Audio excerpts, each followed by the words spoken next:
My question for Cumberland County and for kind of statewide, do we know how many ENS permits or just direct ENS permits are actually? For the conservation districts, and really you would need to talk to DEP about that, very few conservation districts review ENS plans. They almost all review, 50-some review ENS, NPDES plans. And that's why we focused on that for our portion of this information session, because for the most part, we're dealing with the other end. Okay. So, but compare that to like an NPDES, there's many more NPDES. Many more. Is that a fair statement? That's a very fair statement, yes. Right.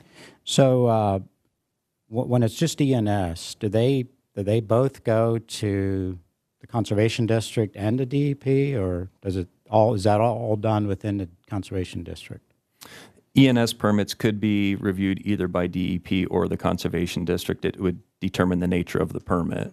There's some that are related to timber harvest activities or road maintenance activities that would be done by the conservation district, and then there's others related to certain gas activities that would be reviewed by DEP. Correct. And also straight ENS is, in the agriculture field, for example, is used very little. If it's agricultural plowing and tilling, it doesn't fall under a permitting situation. But if there's construction activities associated with building of a new barn or facility, something like that, that would fall under NPDES that conservation districts would review. Correct. So when it's straight ENS, we're still using quite a few silt fences and silt socks. Is that also correct? Yes. Regardless of the permit, they would be using the same technical resources and then those associated BMPs for implementing out in the field. Right. So there's a lot of, from that regard, there's a lot of similarity from project to project. Yes. Correct. So in Pennsylvania, an NPDES permit is required when 1 acre of earth disturbance or more takes place.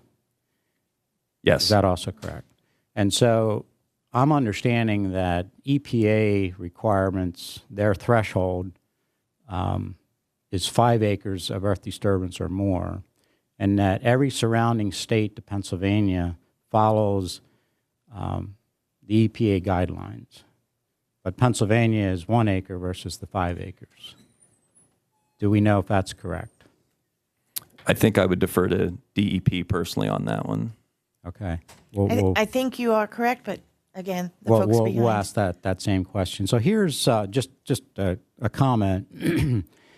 So what we're trying to get at is this whole area of certainty. Because right now, every business, it doesn't matter who that is, to be in business and to be able to budget, to plan ahead and so forth, farmers all need to have a certain amount of certainty.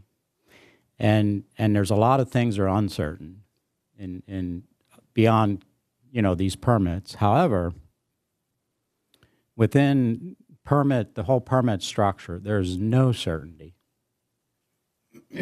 I know, you've talked about the number of days and so forth, but that's still a moving target. So there's no certainty. And we're asking for some kind of certainty that our businesses, our farmers can do more planning ahead. Thank you.